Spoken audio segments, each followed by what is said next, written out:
warahmatullahi wabarakatuh. Salam sejahtera bagi kita semuanya. Om Swastiastu, Namo Buddhaya, salam kebajikan, dan salam bela negara. Sebelumnya izin untuk Ibu dosen pengampu pengantar manajemen bisnis kita, yaitu Bu Dra Bernadine Dwi MMCPM.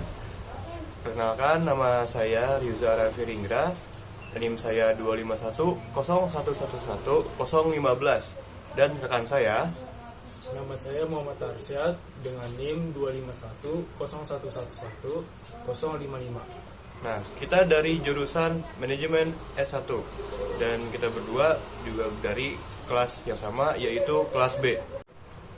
Nah, pada kesempatan kali ini saya dan rekan saya akan mempresentasikan hasil diskusi kami tentang 5M pada satu perusahaan, Yaitu pada perusahaan PT Kapal Api dan juga perusahaan jasa yaitu Kumon.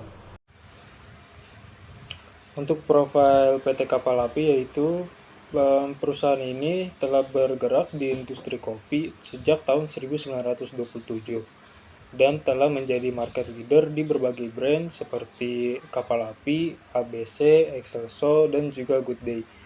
Serta Kapal Api juga telah berkembang di bisnis makanan dan minuman lainnya dan memiliki jaringan distribusi yang sangat luas melalui anak perusahaan yaitu PT Fastrata Buana.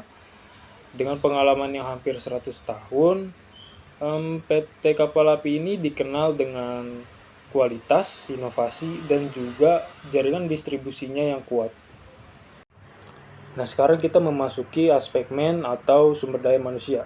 Kapal Api memandang SDM ini sebagai aset utama karena perusahaan ini telah berinvestasi dalam pelatihan dan juga pengembangan kemampuan serta regenerasi kepemimpinan melalui kerjasama dengan institusi pendidikan.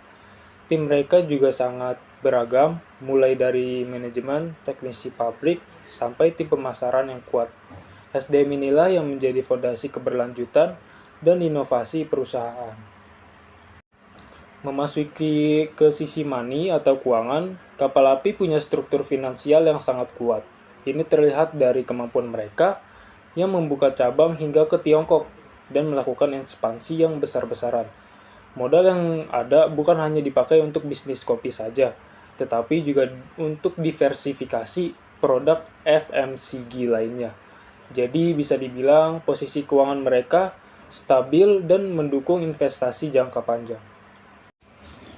Untuk material atau bahan baku, Kapal Api menggunakan biji kopi yang terbaik, baik dari Robusta maupun Arabica yang berasal dari berbagai daerah di Indonesia. Mereka membangun kemitraan dengan petani lokal di Indonesia untuk menjaga kualitas dan memastikan pasokan tetap stabil. Upaya ini penting agar rasa kopi mereka tetap konsisten dari waktu ke waktu. Nah, sekarang memasuki ke bagian mesin. Kapal Api memakai teknologi yang modern dan juga sudah berstandar global. Contohnya di pabrik mereka yang ada di Semarang, kapasitas produksinya sudah mencapai 5 ton per jam. Nah, mesin yang dipakai meliputi mesin roasting, grinding, sampai packaging otomatis. Peralatan modern ini memastikan proses produksi lebih efisien dan kualitas produk tetap terjaga. Nah, aspek yang terakhir yaitu metode kerja. Kapal Api menerapkan sistem kontrol kualitas yang ketat dari awal sampai akhir proses produksi. Nah, mulai dari seleksi biji mentah, proses sangrai, penggilingan, sampai pengemasan kedap udara. Selain itu, mereka juga punya jaringan distribusi nasional yang terintegrasi lewat PT Fastrata Buana, sehingga produk bisa sampai ke seluruh wilayah Indonesia dengan cepat dan merata. Baik, di sini saya akan menjelaskan tentang Kumon. Kumon hadir di Indonesia sejak tahun 1993. Yang awalnya ini cuma ada beberapa kelas di Jakarta, tetapi sekarang sudah ada lebih dari 800 kelas yang tersebar di seluruh Indonesia. Kumon ini fokusnya kepada pengembangan kemampuan belajar mandiri pada siswa melalui lembar kerja khusus dan juga bimbingan individual. program utama dari Kumon itu ada matematika dan juga bahasa Inggris. Metode belajar dan program dari Kumon ini memiliki fokus utama yaitu untuk mengembangkan kemampuan belajar mandiri siswa agar dapat menguasai materi pelajaran di atas tingkatan kelasnya. Di mana Kumon ini memiliki lembar kerja yang dirancang untuk mendorong siswa berpikir sendiri dengan contoh dan petunjuk sebagai panduan ketika kesulitan. Bimbingannya ini Kumon ini menggunakan yaitu adanya pembimbing Kumon yang dimana mereka ada untuk mengamati kemampuan akademik dan kepribadian siswa untuk memberikan pembimbingan yang sesuai. Baik, di sini saya akan menjelaskan 5M yang ada pada Kumon.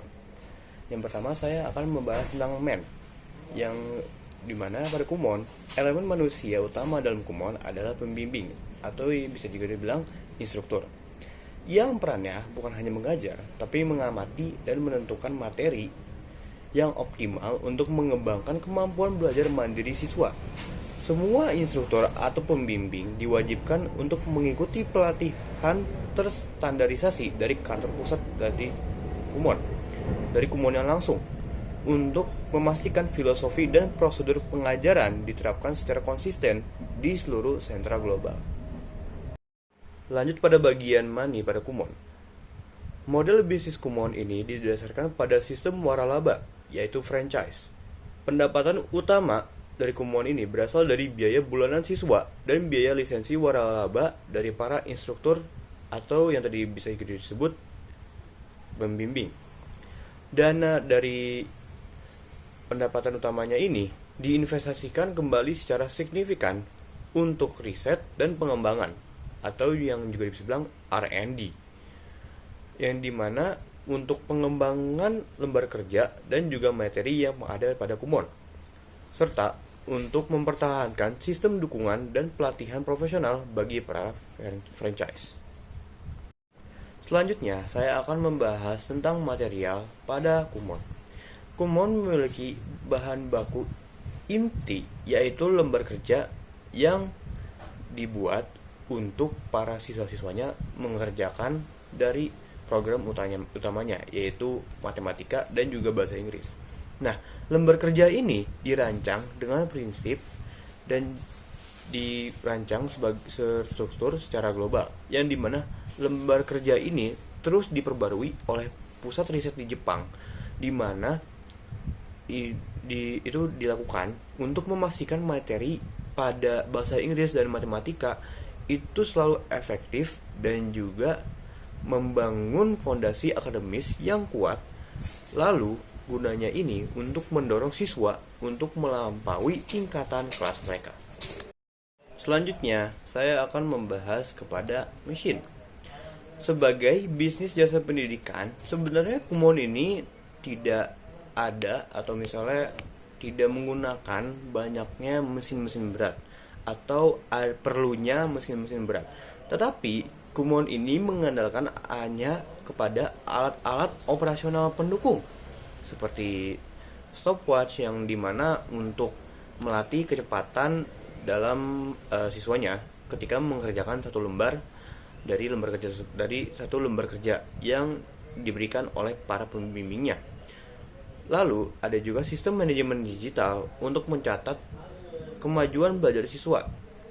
Lalu penerapan teknologi ini itu untuk membantu standarisasi dan pelaporan kinerja sekaligus mendukung pelatihan instruktur secara daring. Nah, dari sistem seperti ini untuk pelaporan kepada siswa dan juga kepada orang tuanya siswa, di mana diperlukan karena untuk tahu nih siswa ini tuh perkembangannya sampai mana, begitu. Terakhir, saya akan membahas tentang metode dari Kumon. Kumon beroperasi berdasarkan metode Kumon, yaitu menekankan kepada individualized learning, yaitu belajar sesuai kemampuan, dan juga daily study, pengerjaan harian, di mana daily study ini itu pasti mereka ada jadwal secara offline, yaitu bertemu dengan para pembimbing dan juga siswa. Nah, tetapi para siswa akan dikasih PR atau tugas untuk dikerjakan di rumah. Nah, prosedur ini memastikan bahwa setiap siswa memulai dari titik yang paling nyaman dan terus maju dengan kecepatan optimal mereka, yang merupakan kunci utama efektivitas dan diferensiasi Kumon di pasar pendidikan. Kumon ini itu dia ada level-levelnya, yang dimana level yang mulainya dari yang paling nyaman sampai yang paling susah. Itu diadakan karena Kumon ini ingin mengukur sebagaimana siswa ini bisa berkembang.